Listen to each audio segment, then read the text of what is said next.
The Life Coaching Toolbox Podcast is brought to you by Joeel and Natalie Rivera of Transformation Academy. In this episode, Joeel talks about breaking relationship patterns, habits, and drama cycles. This episode is one of 13 episodes in a series that walks you through the complete Enlightened Relationships virtual workshop. Now we're going to talk about how to break a pattern.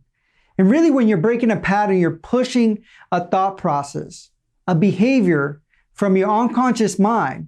It's almost like you don't realize sometimes that you're even doing it. It's something that just tends to happen, even if you're doing it consciously.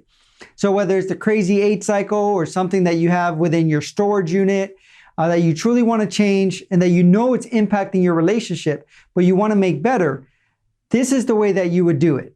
And the first thing is having a big enough reason why. Anything in life, you have to have a big enough reason why. Knowing why you want to make those changes. But before you know why you want to make those changes, you have to know what you want to change. So the first step of breaking a pattern is to identify the pattern that you want to change. So you have to have concrete pattern. It can't just be, I want to have better communication, because that's not really concrete. It's not a pattern that you do. It could be more like when somebody tries to talk to me about our relationship, I get mad and I walk away. Now that's a specific pattern. When somebody criticizes me or I feel like somebody's saying something negative about me, I react by being explosive. That might be a pattern. So something that you do that holds you back, or lack of trust. So when somebody tells you something, you always look for something that might be or might not be true. That is a pattern that you might have to break. Whatever it is, we all have patterns that if we change those patterns, it would make a big impact in our life in general. So again, first identify what that pattern is that you want to change. Once you identify that pattern, the next step number 2, would be to associate it with massive pain or pleasure. So in other words, you're going to get down to the nitty-gritty of what pain is it creating, first of all. What pain has it created in your past? And what pain is it going to create in your future? For example, if you had something that destroyed your relationships in the past, that made you unhappy, destroyed your intimacy, your communication, or whatever it is, your connection, that is part of the pain that it causes you. So how is it going to impact you 5 years from now, 10 years from now if you don't change it? And that pain, you have to be able to associate it big time to really feel it and understand it. The bigger the pain that you can associate with it, the more rapidly you're going to want to change it. In fact, some of the things that I wanted to change in my past, I would think about the pain that is created within me and the pain that it will create in the future. It almost make my stomach sick to my stomach. It's like somebody who wants to quit smoking cigarettes. If they associate some negative aspects of smoking cigarettes, they might not change it. But if they go online and they see how people might get sick out of cigarettes, how some of them have to have surgeries where they can't breathe properly, talk properly, how their lungs look, it might make you even sick to even want to smoke again. So you have to develop enough pain to it out. And I'll tell you a little bit of story of how I did some of these things and how I replaced them within myself. But I want to get to the third step, which is associating it with massive pleasure and massive joy.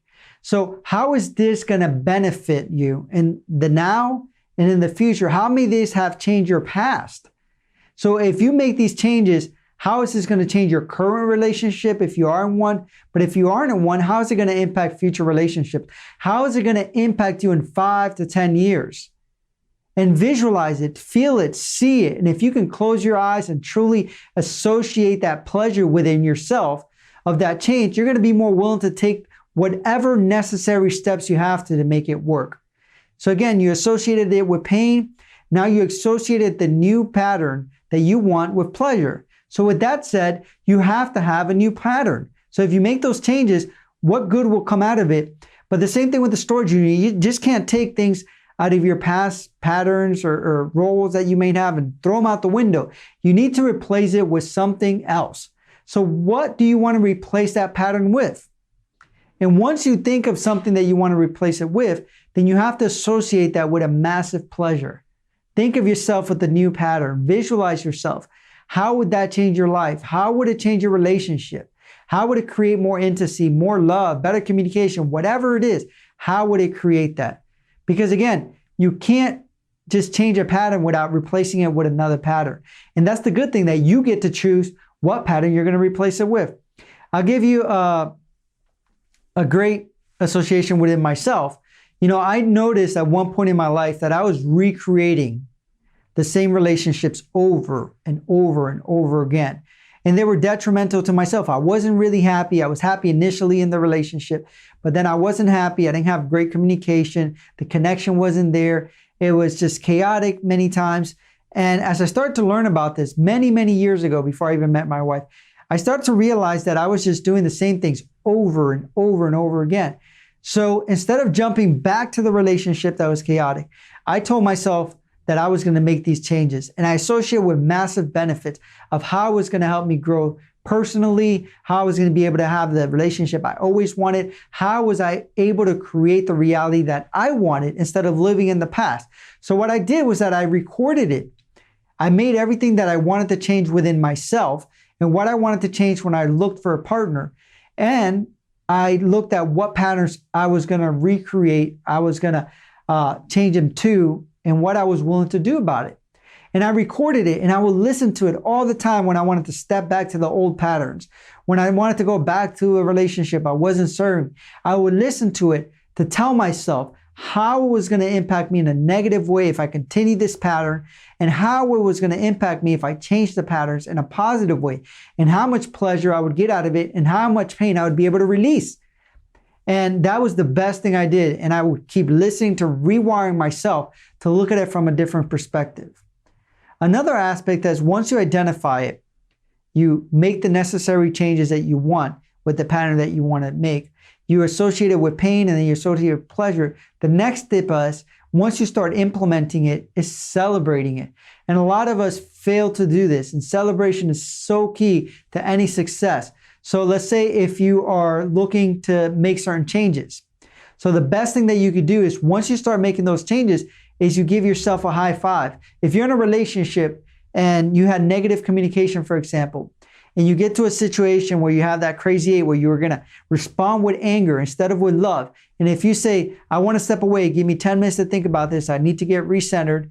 And then we can kind of talk about it because I want to come from a good place. If you step back in that instance, celebrate that. You can go in the room and have those 10 minutes celebrating the fact that you made those changes. Even if it doesn't turn out as well afterwards where you slip back, but it's those little changes, those little things that you do over and over again that build upon themselves. So in other words, don't judge yourself. Don't beat up yourself if you find yourself that you sometimes go back to the old pattern. Just remind yourself of why you want to change it, the pain and the pleasure. And then celebrate the small changes, because the small changes will transform into big changes. And if you can do that, trust me, it can make the biggest impact that you can ever imagine just by doing that in itself. So again, the bigger the pain that you can associate, the bigger the pleasure that you can associate to it, the bigger and quicker the change that you can make. Because again, if you associate it with massive pain and it really makes you sick to your stomach, you're going to be more willing to make that change. Exactly with the pleasure. If you can close your eyes and truly see the benefits of the change several times and continuously do that, the bigger is the pleasure that you can find in it, the more committed you're going to be. And it all comes down to having that big why. And if you can have that big why, you will make the changes.